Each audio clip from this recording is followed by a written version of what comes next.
Well, good evening all. Back here for the final vlog of my trip to Japan. Well, I expect it to be my final one, unless something happens and I'm delayed out of the country.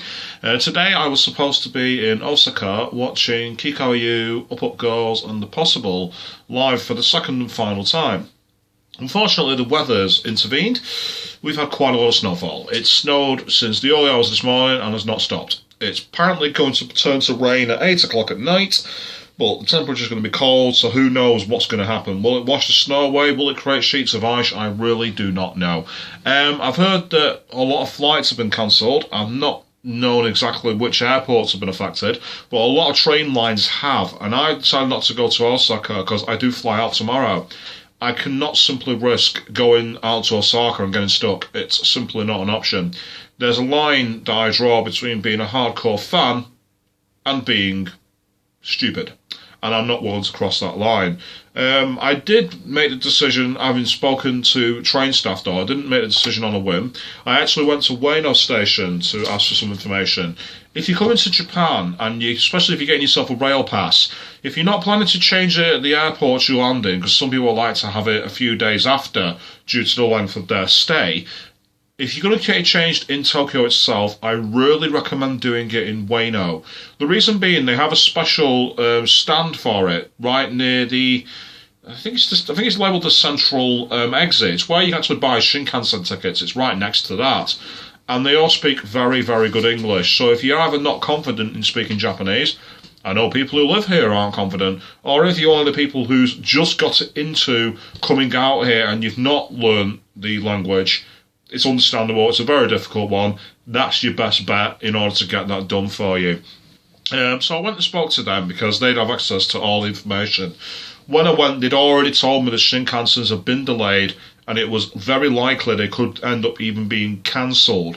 Since then, according to JR East, they are on running, but it doesn't say much else in terms of accuracy. And with the fact that I'm going home tomorrow, it's just not worth the risk. So I am gutted, I am very disappointed, but ultimately a decision had to be made that was fair. Now I'll give you a bit of a synopsis of the last couple of days. Yesterday started with me taking a bit of time in Akihabara again. Thought it was going to be one of the last times I'd get the chance to go there really. So I went down there and I thought I'd check out the Hello Project store. And it turns out that day was when they got fresh stock in. While I was there, Alita's husband Mike was already waiting because they had a big order they were doing from the shop room. And also, I happened to meet a fellow English otter by the name of Ryujin Maru, who's a Hajime Maimi fan. So that was pretty cool to be able to speak to someone else who's come out here.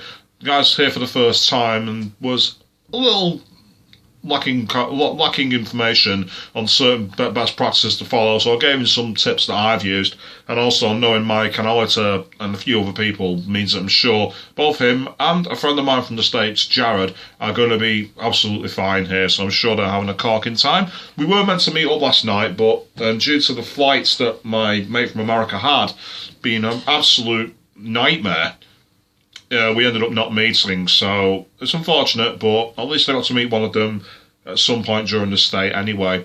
After that, I actually met up with my friend Mao, who's a native Japanese, because I wanted to go to a place called Kasai Rinkai Koen, which is basically a park.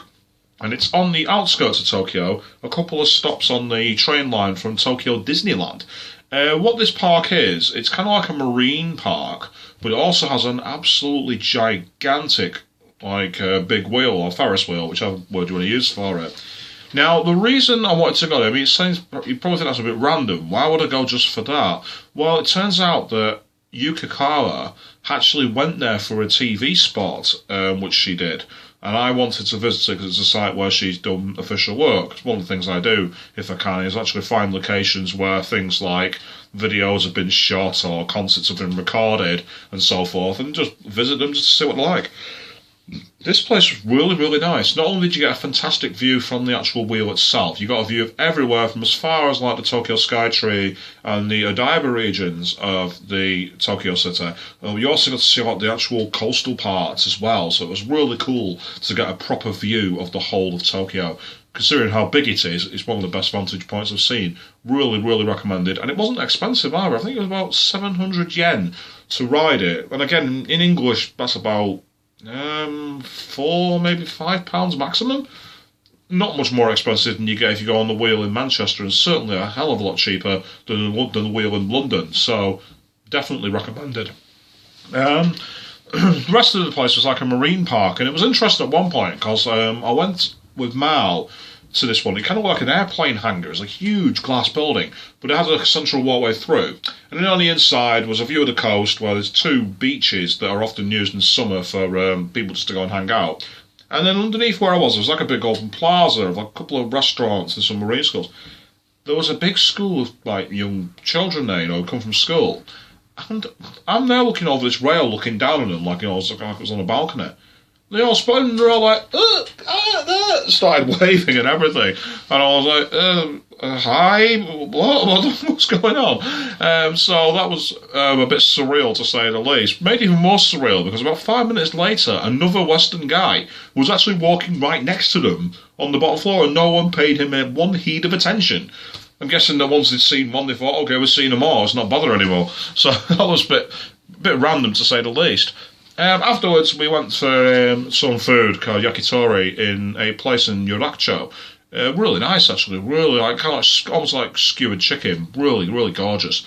Price wasn't bad. About 2,000 yen tops. Again, not expensive. Really not expensive at all. That included beers as well, so got a full meal for that. Really, really nice. Afterwards, I had my night 3 because, as I mentioned before, both Ryu and Jared weren't available to meet me, so I ended up just gaming. Went into the arcades in Akiba, thought, why not? I'll have a blast on these while I still got the chance. Fast forward to today, because of course I was getting ready to go to the Shinkansen ride down to Osaka. As soon as I'd heard from Wayno staff that it was a bit of a risk, I thought, no. If I was going back on Monday, then it'd be worth the risk, because I'd have an extra. The worst case scenario is I sleep on a bench somewhere, or I find a capsule hotel in Osaka, and then come back Sunday, come back here, get my final bit of my packing done and leave the day after. But because I'm leaving tomorrow, I don't have an option there. It's just not going to work. So best thing I thought I could do was write it off, as much as it's cost me money, because ultimately I've lost money on the tickets and that. But I'm trying to take the positives from it, because I still got to see them. That's the biggest thing. I didn't miss them entirely. And also, I got to finally hang out with my friend Dean again, because we'd met up briefly and had some fun time. But because I wasn't going anymore, we decided to go and visit somewhere for lunch in Shinjuku. Now, initially, wasn't sure what was going to be recommended. But finally, basically Dean said to me that in Shinjuku, the company Square Enix have their own themed cafe and store. I am an old school Final Fantasy fan. I'm talking like Final Fantasy 4 through to Final Fantasy 8. I love those games. I still like to play them even now if I get the time, considering how long they are to play. So I thought this would be a really nice, interesting thing. I've got some photos I'm going to put on Twitter. In fact, I've already retweeted one from Dean himself of the lunch we had. It was kind of weird. It was almost like being back in England in many ways. Ordered like a big pot of Darjeeling tea, and then we got one of those tiered trays with things like sandwiches and pancakes and ice cream on. I almost expected the butler to come over and go, "Would you like some caviar, sir? Or maybe with some foie gras?"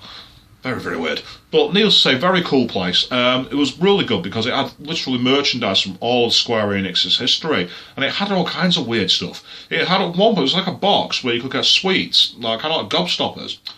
And they were shaped like the materia balls from Final Fantasy VII. The only reason I didn't pick any up is I'm running out of space in my luggage, and it was a bit costly. So I thought, for what it was, didn't think it was really something I wanted to pay. I also saw some amazing statue stuff in the back room, like, massive figurines like this tall. They were about 4,000 to 6,000 yen, some as high as 9,000 or 10,000. It might sound like a lot of money, that, but I know that those figures in the UK, in places like Forbidden Planet, places like Travelling Man, they'd be upwards of £200, and that's a hell of a lot higher than they were today in the official store here. But again, lack of space really, and plus I didn't want to waste all my money in case I needed it in the event of anything happening tomorrow. So I thought best thing to do is just look around for what I did want. So, I treated myself. I mentioned being a nerd for Final Fantasy VII and Final Fantasy VIII. Check out these. First of all, the Tomberry, everyone's most hated enemy in Final Fantasy VII and Final Fantasy VIII, because of the fact they do this, and all of a sudden you'd lose about 10,000 hit points, depending on how many people you'd killed. Everyone's grudge indeed. And then there was this, where he could come up to you and literally just stab you and kill you.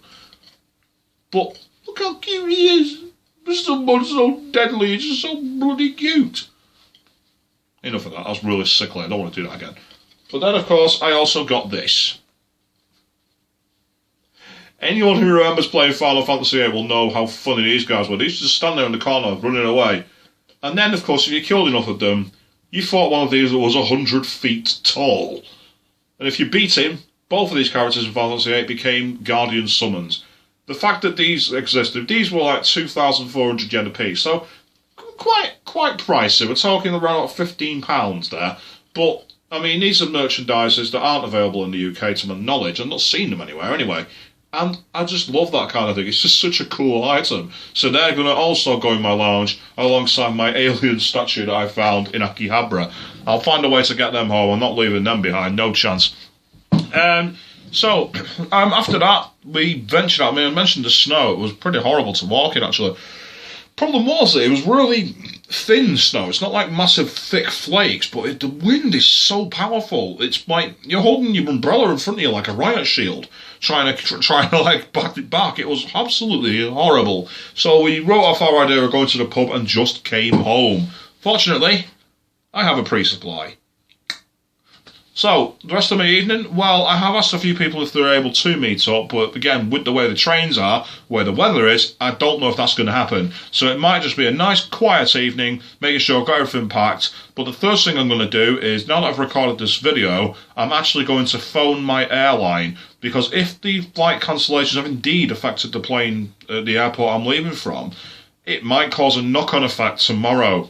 I've already got a short connection, so I need to know now, really. So I'm going to try and get ahead of the game as much as I can. So yeah, that's pretty much all from me. You may see a brief update vlog at some point on the way. More than likely, you'll hear from me now when I'm back in the United Kingdom. So, until then, Gampai, enjoy the rest of your day. I'll enjoy the rest of my evening.